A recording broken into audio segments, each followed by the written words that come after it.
anak kandung Wawon yang usianya baru 2 tahun, dikubur di samping rumahnya sendiri dengan sendalnya yang imut ikut dimasukkan ke dalam lubang itu. Halo guys, balik lagi ke channel ini, channel yang bikin kalian merinding dan takut.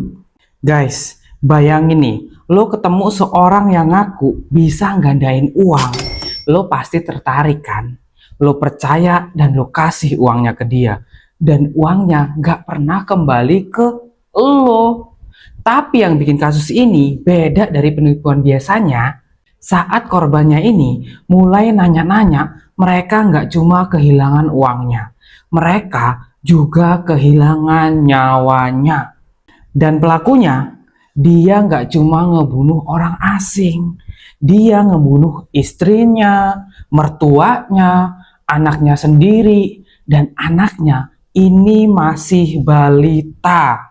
Selamat datang di kisah Wawon Erawan, pembunuh berantai yang selama bertahun-tahun bersembunyi di balik wajah seorang dukun pengganda uang. Guys, nama lengkap dia ini Wawon Erawan, dipanggil Aki. Umurnya 60 tahun waktu dia ditangkap. Udah tua ya ternyata. Dia ini di muka umum ya kelihatan seperti laki-laki biasa. Dia tinggal di Cianjur, Jawa Barat, tapi di balik itu semua ada jaringan manipulasi yang udah dia bangun selama bertahun-tahun.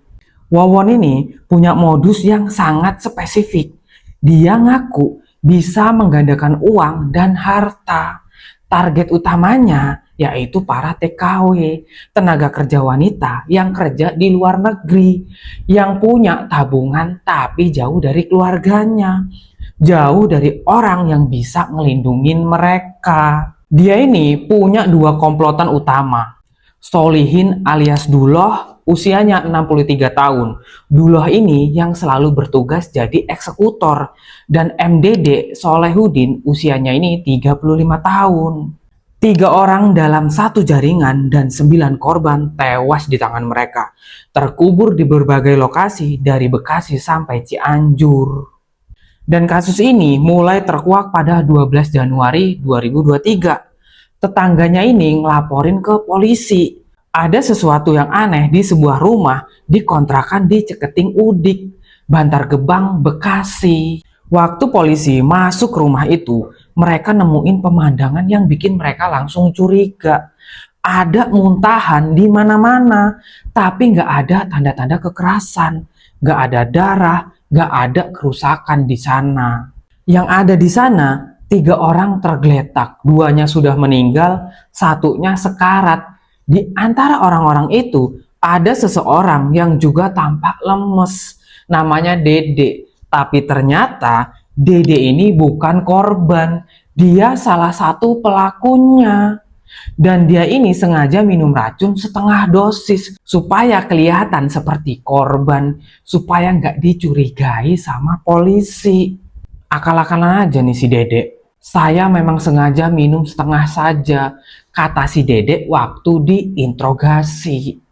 3 korban yang tewas di Bekasi yaitu Ai Maimunah, usianya ini 40 tahun, dan ini istrinya si Wawon yang sekaligus anak tirinya sendiri.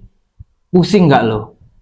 Lalu 2 anaknya, Ridwan Abdul Muiz usianya 20 tahun dan M. Riswadi 16 tahun. Mereka diracuni lewat kopi yang dicampur pestisida dan racun tikus. Guys, waktu polisi mulai nyelidikin lebih dalam kasus ini, yang mereka temuin jauh lebih parah dari dugaan awal. Ternyata Wawon ini punya 6 istri. Dan dari beberapa istrinya itu, ada yang menjadi korbannya sendiri. Terus polisi ini bongkar tanah di sekitar rumah Wawon yang di Cianjur. Di sana mereka nemuin lubang-lubang yang udah dicor, disembunyiin supaya nggak ketahuan. Di dalam lubang-lubang itu ada kerangka manusia. Mereka ini 4 korban di Cianjur. Si Wiwin, salah satu istri Wawon, dia dibunuh karena pulang dari luar negeri membawa laki-laki lain. Dan Noneng, ibu mertua Wawon, ibu kandung Wiwin, dicekik menggunakan kain. Dan Farida, seorang TKW, korban penipuan penggandaan uang. Dan yang paling bikin semua orang shock ketika polisi mengumumkannya. Namanya Bayu, anak kandung Wawon yang usianya baru 2 tahun. Dikubur di samping rumahnya sendiri dengan sendalnya yang imut ikut dimasukkan ke dalam lubang itu. Ini kejam banget nih si Wawon ini. Polisi ini nanya ke Wawon kenapa anak kandung sendiri kok harus ikut dibunuh. Dan kalian tahu jawaban si Wawon ini apa? Kata si Wawon gini, anak itu rewel sekali, setiap detik, setiap jam, setiap malam, padahal sudah dikasih jajan, nangis terus. Saya malu sama tetangga. Parah Wawon cuma gara-gara kayak gini sampai anaknya dibunuh. Guys, untuk ngerti sepenuhnya gimana Wawon beroperasi, kita perlu mundur dulu ke awal. Korban pertamanya yang teridentifikasi namanya Siti Fatimah, seorang TKW dari Garut. Siti ini udah lama kenal sama si Wawon. Dia percaya sama janjinya Wawon soal penggandaan uang. Dan ternyata dia udah kasih banyak uang ke Wawon. Tapi uang itu nggak pernah kembali, nggak pernah digandakan. Dan Siti mulai menagih uang itu ke Wawon. Lagian kenapa sih Mbak Siti ini percaya ya? Kalau mau menggandain uang kan investasi Mbak. Nah, si Wawon ini katanya udah punya solusi. Dia bilang gini ke Siti, uang lu udah jadi Ti, tinggal diambil di Mataram NTB. Dan si Siti ini percaya. Dia naik kapal nyebrang dari Surabaya. Yang nemenin ini si Noneng, mertuanya si Wawon. Dan kalian tahu, pas di tengah laut, Noneng ini mendorong Siti ke laut.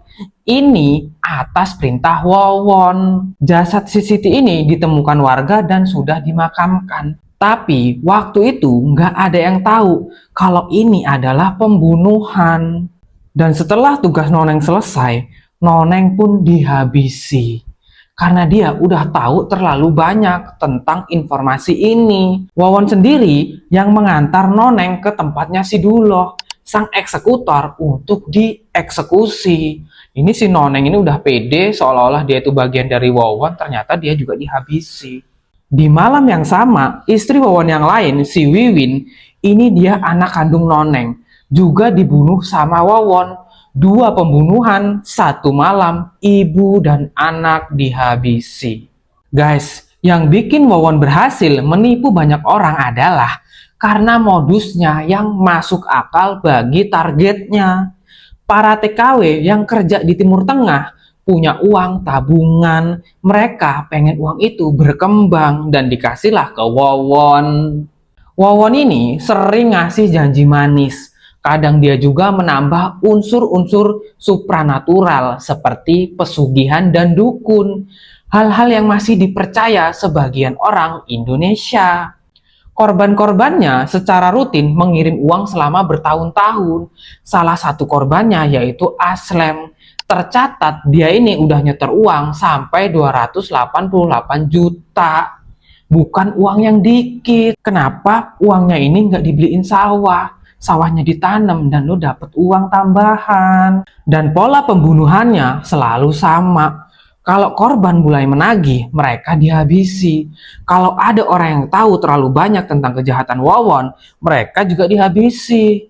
Bahkan, kalau seseorang cuma mengganggu kenyamanan hidupnya Wawon, seperti bayi yang menangis kayak anaknya tadi itu, mereka juga dihabisi.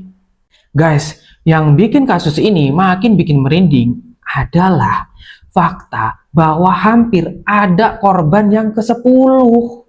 Namanya ini Ujang Jainal Mustafa, tetangganya Wawon di Cianjur.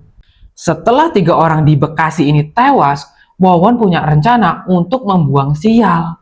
Dan Ujang yang dipilih sebagai target berikutnya. Dan modusnya yang dipakai juga sama, racun dalam minuman. Tapi kali ini rencana itu gagal, entah karena timing, entah karena polisi sudah bergerak lebih cepat. Ujang ini akhirnya selamat dan menjadi salah satu saksi kunci dalam kasus ini. Wawon, Duloh, dan Dedek akhirnya dibawa ke Pengadilan Negeri Bekasi. Jaksa menuntut hukuman mati buat 3 orang ini dan jelas banyak orang yang setuju dengan tuntutan itu. Tapi pada 1 November 2023, Hakim Ketua Suprana membacakan vonis penjara seumur hidup. Hukuman ini lebih ringan dari tuntutan jaksa.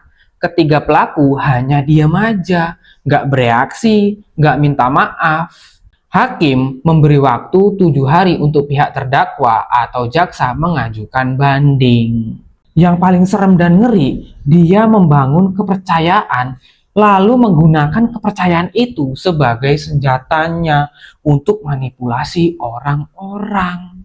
Para korban TKW-nya percaya dia bisa menggandakan harta mereka.